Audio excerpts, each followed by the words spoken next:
Video na to guys, pag-usapan natin yung mga kasabihan sa pagninegosyo guys.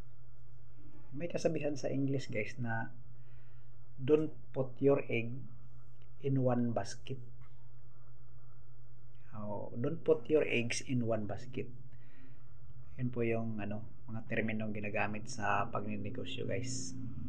Ibig sabihin ang yung mga itlog huwag ilagay sa isang basket o sa isang lalagyan. So, ibig sabihin guys, kapag nagnenegosyo ka, huwag kang maglagak ng iyong pera sa isang negosyo. Ang isang halimbawa niyan guys, yung mga kilala nating mga negosyante dito sa Pilipinas, karamihan naman sa kanila yung mga Chinese na nagnenegosyo sa Pilipinas. Ngayon, mga big time silang negosyante. Kagaya ng mga C o yung si Henry C, naman yun, patay naman yun, pero kilala siya na na veteranong negosyante. Kagaya ni Kokongwe, yung may-ari ng Robinson, tapos yung mga Ayala, mga Lopez, mga Losyotan, ganon. Sila yung mga big time na na negosyante. Kagaya nito ni Kokongwe, siya yung may-ari ng Robinson, siya din yung may-ari ng Robinson Bank, siya din yung may-ari ng Cebu Pacific. Kumbaga, maliban sa mga mall, mayroon din siyang mga kondo, bangko, tsaka yung sa airline, sa aeroplano. Ang isa pang halimbawa guys, itong yung mall. Pag pumapasok ka dyan sa mall, pag bumibili ka ng mga paninda mo, mayroong department, supermarket, di ba? Mayroong SM supermarket, tapos SM department store, tapos mayroong SM cinema.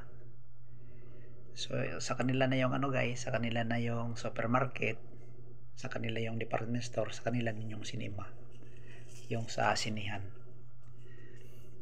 So doon sa guys, sa supermarket, halos lahat ng pangangailangan ng tao related sa pagkain, inumin, nandoon na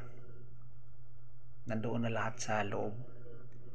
So sa kanila yun guys. Pagdating naman doon sa department store, lahat ng pangangailangan sa tao related sa damit, sapatos, bag, mayroon pa silang appliances, ref, aircon, tapos yung mga tools, halos nandoon lahat guys. Mga bentahan ng mga pinggan. So halos lahat nandoon na. So ganun din yung sa cinema, sa kanila din yun. Maliban doon sa nabanggit na mga tindahan guys, dahil sila yung may-ari ng mall, lahat ng nandoon sa loob na nagtitinda din, kagaya ng Adidas, Mercury Drugs, tapos National Bookstore, hindi naman sa kanila yon, pero nagbayad sa kanila yon bilang renta. Nagre-renta sila sa kanilang building. So sa renta pa lang, kumikita na sila doon guys, sa renta. Paano kung mamili ka doon sa sa SM, magdadala ka ng sasakyan, so maghahanap ka ngayon ng parking. So may parkingan na sila doon guys. Doon sa pagparking mo, pagbabayad ka kung ilang oras yung na i-parking yung mo doon sa parking lot. So ibig sabihin, walang tapon yung yung pera, kasi sa kanila na yung parking, sa kanila na yung sa kanila na yung mall. Kumbaga, halos lahat ng itlog ilinagay doon sa basket, kumikita. So ang pagnenegosyo guys, halimbawa beginner ka na negosyante, focus ka lang muna sa isang lalagyan. Huwag ka munang lagay dun sa sa iba pang basket, gawa ng nagsisimula ka pa lang naman. So halimbawa ang piliin mo ngayon na negosyo, produkto. So pag sinabing produkto, magbibenta ka ng mga produkto, either gagawa ka ng sarili mong produkto or mag-buy and sell ka. Yung sa mga sari-sari store guys, yan, yung buy and sell yan. Bibili ka sa produkto ng iba, ilagay mo sa iyong tindahan at ibenta mo.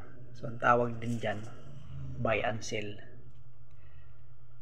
So halimbawa ang gusto mong negosyo ngayon, produkto. Halimbawa gagawa ka ngayon ng candy.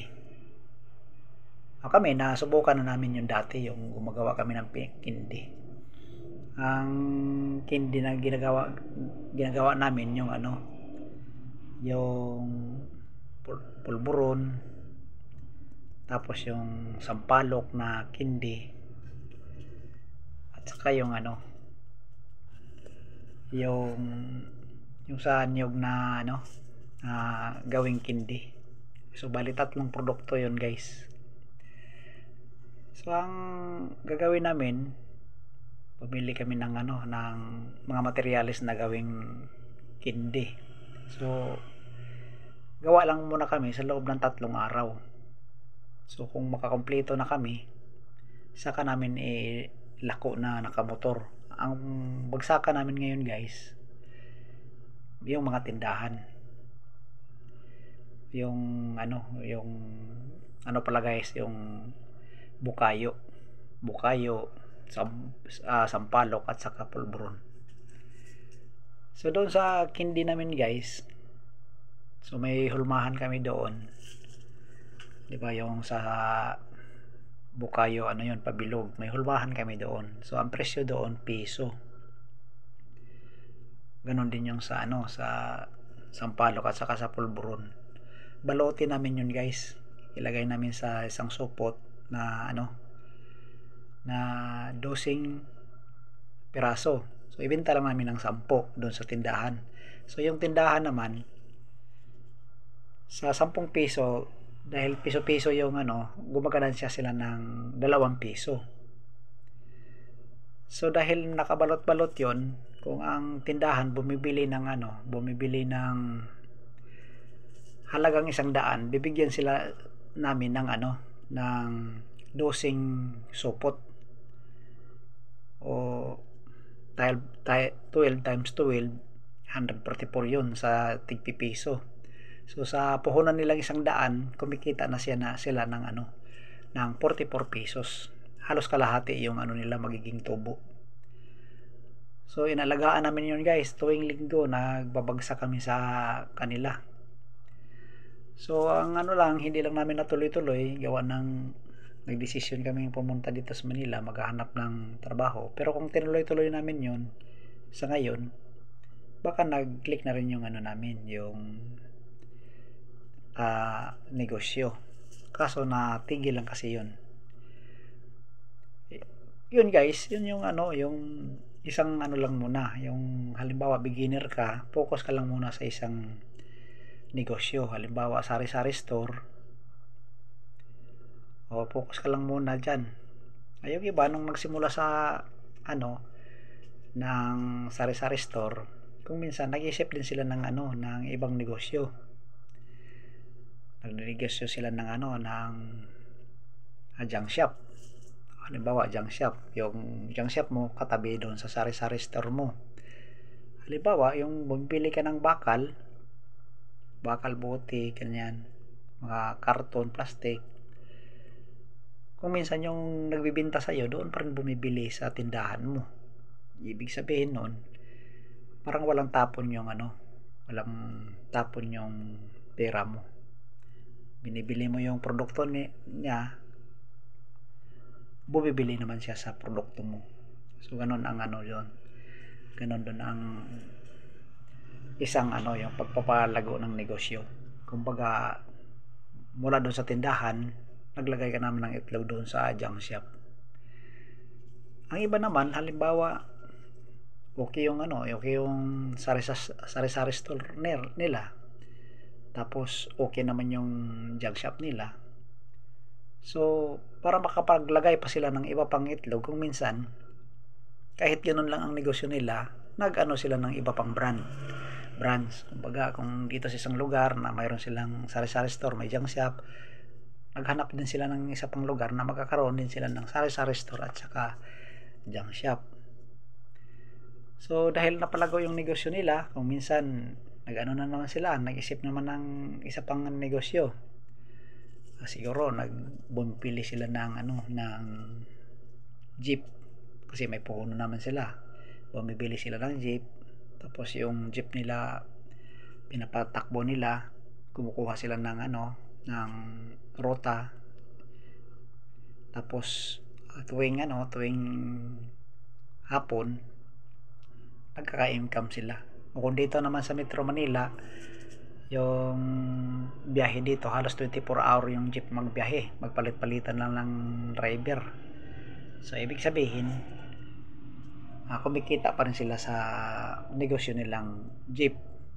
So ano na yun guys, bali tatlo na yung napaglagyan mo ngayon ng itlog. So naglagay ka sa sari-sari store, naglagay ka doon sa junk shop, naglagay ka doon sa jeep. So ibig sabihin guys, ang mindset talaga sa mga negosyante, hindi talaga sila nakapokus sa isang negosyo. Kasi ang iniisip nila kapag ang isang taong negosyante nakapokus sa isang negosyo, paano kung babagsak ang negosyo mo? So wala nang ibang negosyo mo na sasalo. Ang isang halimbawa niyan guys, kung pamilyar kayo doon sa PT-Ante, Philippine Long Distance Telepon, bumagsak ngayon dahil naman sila, nasapawan sila sa pag-uso ng cellphone. Pag-uso ng cellphone, hindi na ang kasi doon sa PT-Ante, yung pupunta ka sa kanilang opisina, kung may tawagan ka sa Maynila o kaya magpadala ka ng telegrama, pupunta ka doon sa kanila. Pero dahil nasapawan sila ngayon sa cellphone, kahit saan ka ng panig ng mundo, pwede mo nang tawagan yung taong gusto mong tawagan. So yung negosyo nila bumagsak yun. Kaya wala na ngayon yung PT-Ante, yung Philippine Telegram and Telepon. So pwede kang magtelegrama, pwede kang tumawag long distance. So nabagsak na yun guys dahil sa kompetensya. So ganoon ang pinag-iwasan ng ibang negosyante, na kapag ang isang negosyo mo babagsak, dapat may iba ka pang negosyo na sasalo. So ganoon yun guys, yung sinasabi nilang don't put your egg in one basket. So sana sa video na to guys, nakakuha naman tayo ng technique guys kung paano tayo magnegosyo. So hanggang sa susunod guys, dito na lang guys, mag-ingat kayong lahat guys.